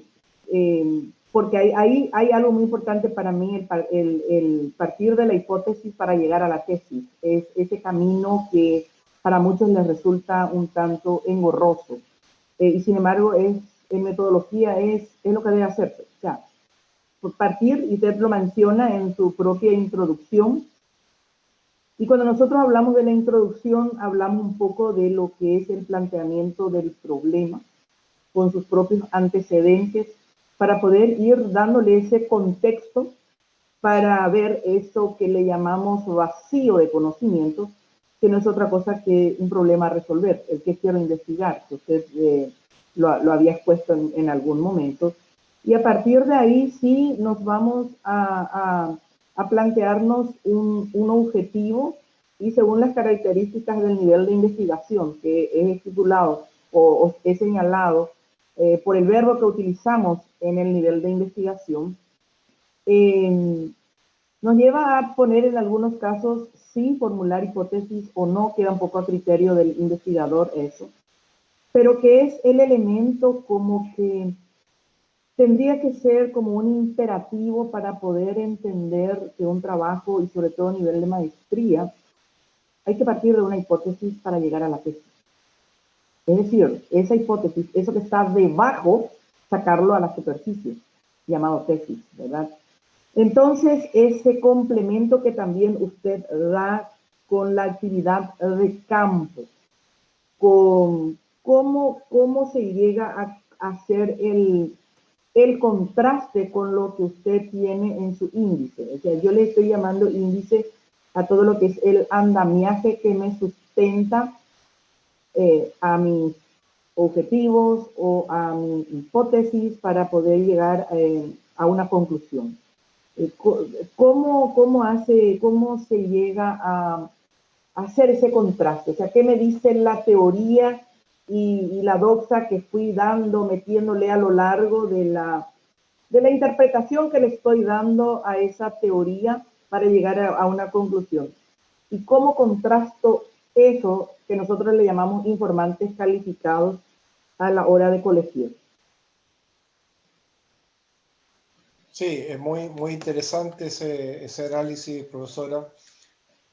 A mí me parece, y vuelvo a reiterar por tercera vez y última, de que lo mío es en base a la experiencia más que a la formación metodológica, y eso es muy relevante tenerlo en cuenta, porque hay que pegarse a lo metodológico necesariamente, cada uno con su estilo. Yo siempre he pensado de que la tesis es una creación individual, y por lo menos las tesis que ya a mí me ha tocado dirigir, yo he sido extremadamente cuidadoso de no afectar el desarrollo del camino de la creación de la tesis con ideas mías, sino que más bien respetando lo que se está haciendo, porque al final del día la tesis es como un hijo, ¿no es cierto? El hijo de uno, de modo tal, ¿no es cierto?, de que uno puede dar ciertas directrices, guiarlo, ¿no es cierto?, etcétera.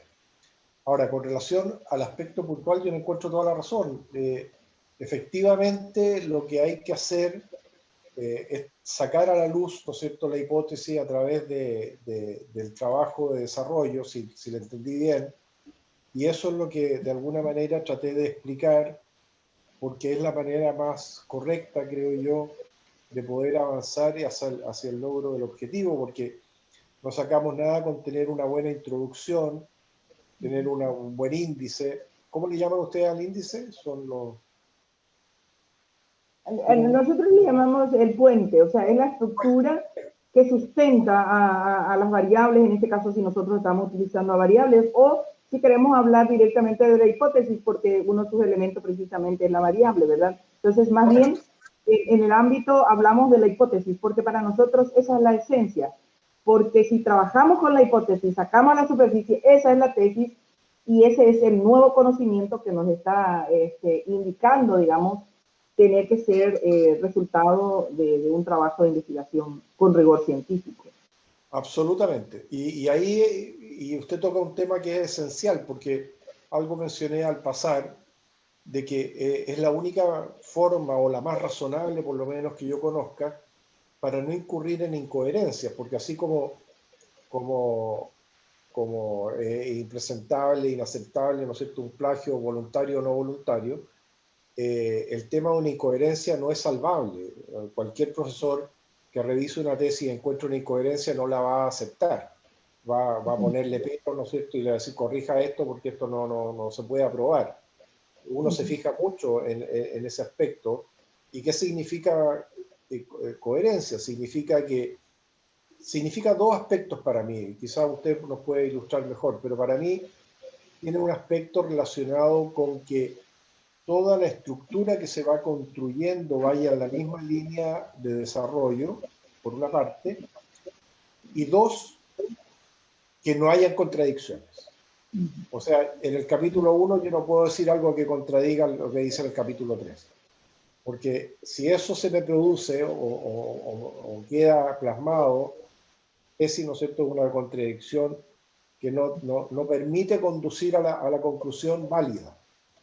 No se puede sustentar una conclusión válida en una contradicción. Por lo tanto, ese marco conceptual que usted señala que es tan importante de la hipótesis, ¿no es cierto?, para llegar a la tesis, tiene que construirse bajo esos parámetros, en mi opinión. Tal cual, tal cual. Y ahí llego a rescatar lo que usted desde el inicio había mencionado, la necesidad de tener este alfa y omega, esta introducción, pero sin perder de vista aquello que ya pensó como conclusión para poder realmente hacer, sacarle toda la basurita que pudiera estar apareciendo a lo largo del manejo de las fuentes secundarias. El poner por poner, por rellenar, porque un gran problema también es cuando se indica la cantidad de páginas. La primera pregunta que el tesista dice, ¿cuántas páginas debe tener mi tesis? Y yo le digo, ¿cuál es la calidad que querés para tu tesis? Para que podamos entendernos de hacia dónde va calidad versus cantidad. O sea, porque ellos lo primero que piensan es eso que dice la normativa, tiene que tener 90 páginas, tiene que tener 100 páginas.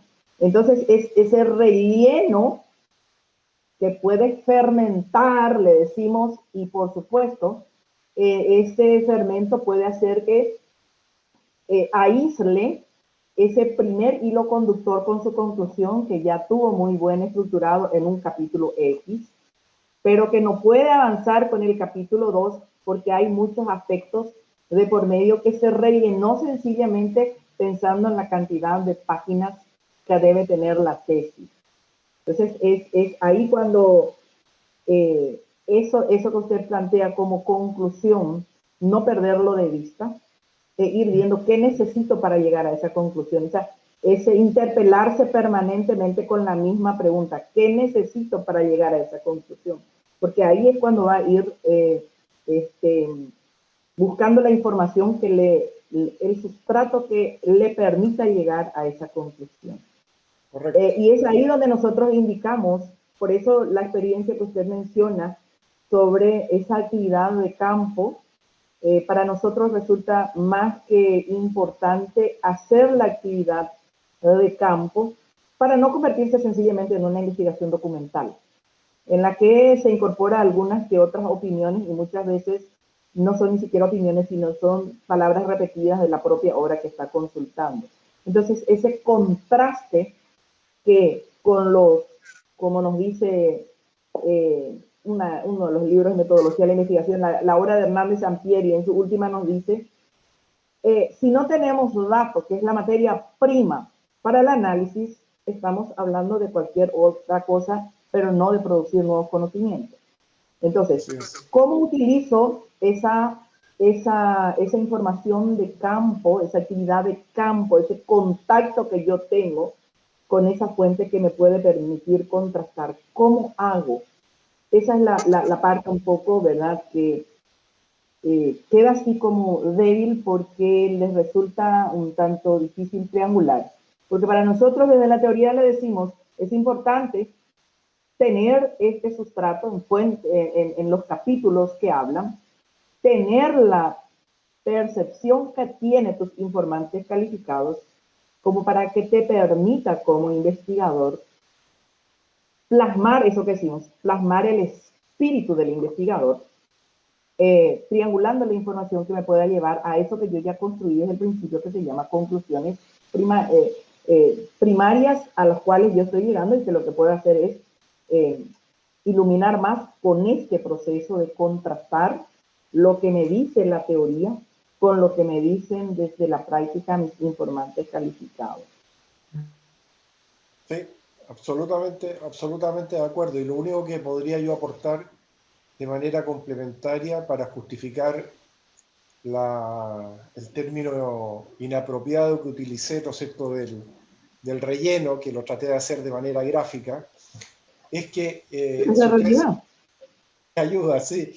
Pero fíjense que en el caso de mi tesis, para los que la vean en algún minuto, la tesis propiamente tal, el aporte constructivo para los efectos del trabajo, en mi caso deben ser si no mal recuerdo, deben ser 4 páginas o 5 páginas.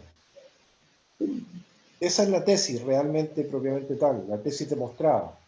Todo lo más es análisis de doctrina, es análisis de jurisprudencia, todo orientado al mismo aspecto, el trabajo de campo que dio los mismos resultados, ¿no es cierto?, a los cuales yo pretendía llegar, pero todo lo demás es un trabajo de complementación coherente para justificar la hipótesis que se trabajó y en especial la tesis a la cual se llega a través de la expresión, ¿no es cierto?, de las conclusiones.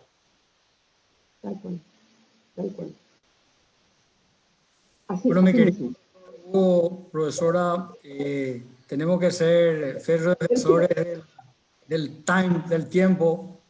Estamos a 30 minutos de que el profesor Hugo Boto nos vuelva a regalar la remera de abajo tiene a flor de piel. Voy a entrar al partido ya. Que conste, profesor Hugo Boto Ackley, que a tu persona tenemos en el corazón. Por eso, una vez más, antes de terminar, si la compañera Dominica está conectada, porque recién tuve un problema de conexión, me desconecté nomás, no me di cuenta. Veo que no está Alfredo Argüello. Sí, acá estoy. Alfredo, ¿cómo corresponde las palabras finales? Sí, Docente como delegado del grupo de maestría. Adelante, por favor. sí, doctor Hugo Boto. Estamos realmente muy agradecidos de poder contar nuevamente con usted, esta vez con estas cuestiones prácticas que realmente nos ayudan, ¿verdad?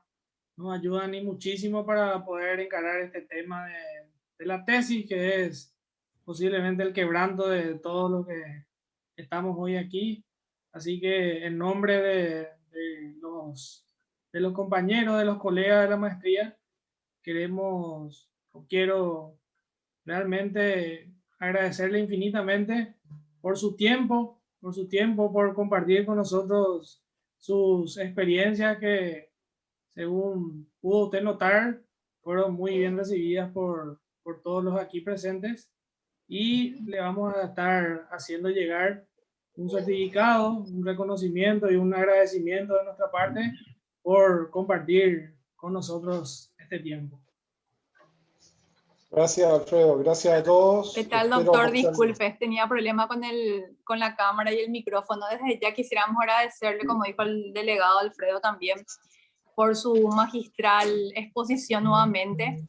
Y como estamos diciendo con la mayoría de los compañeros, la mayoría de las veces escuchamos a metodólogos hablar justamente sobre la tesis, pero un jurista que hable sobre la tesis es súper importante porque realmente se posiciona desde el punto de vista de la abogacía, desde el punto de vista del profesional, que realmente prácticamente no entiende nada de lo que sería una tesis en sí, porque nos vemos inmiscuidos en leyes, nos vemos inmiscuidos en muchos procedimientos, y al realizar este tipo de bajar al plano jurídico como usted lo realizó, y lo que más me gustó particularmente, lo que usted menciona, que usted cuando orienta a los demás a realizar la tesis, ve y verifica el punto de vista de cada persona para que eso sea plasmado en la tesis, porque eso es lo más importante, independientemente a todo lo que sería introducción, conclusión, problema, identificación del problema, los objetivos que se tienen que realizar, la conclusión que se debe llegar.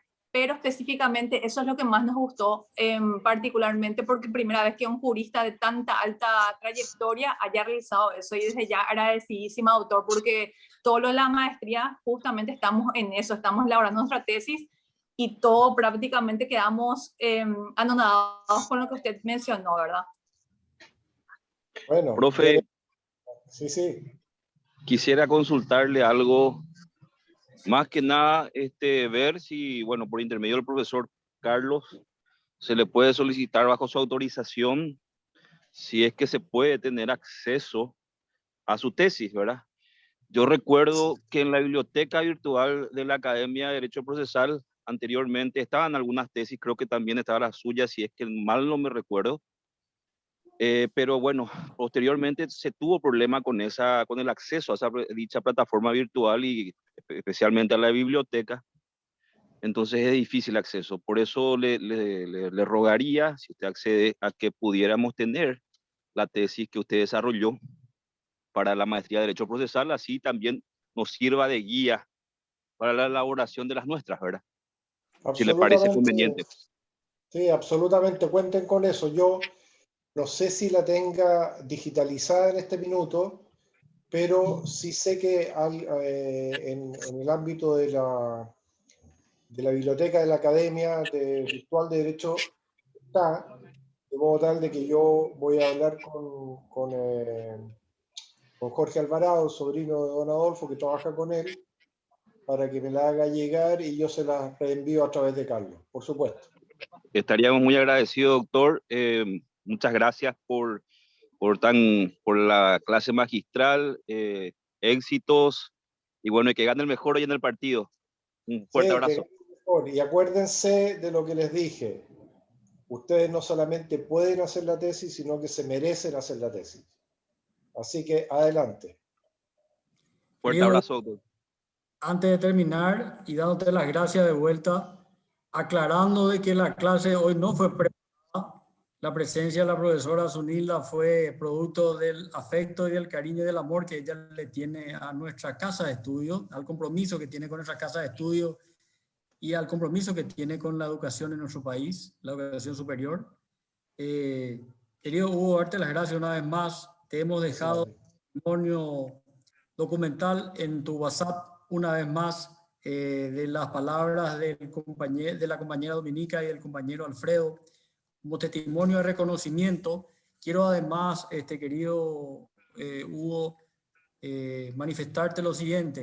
En la última sesión del Consejo Directivo de la Facultad de Derecho, estas charlas, clases, conferencias internacionales han sido declarados de interés académico de la Facultad de Derecho y ha sido extendido el curso a los compañeros del curso de doctorado y a los demás miembros de la comunidad educativa. Hoy, por una superposición de clases, el grupo del doctorado estuvo dando clases con un ministro de corte y el grupo de la maestría está dando clases con el profesor Hugo Boto.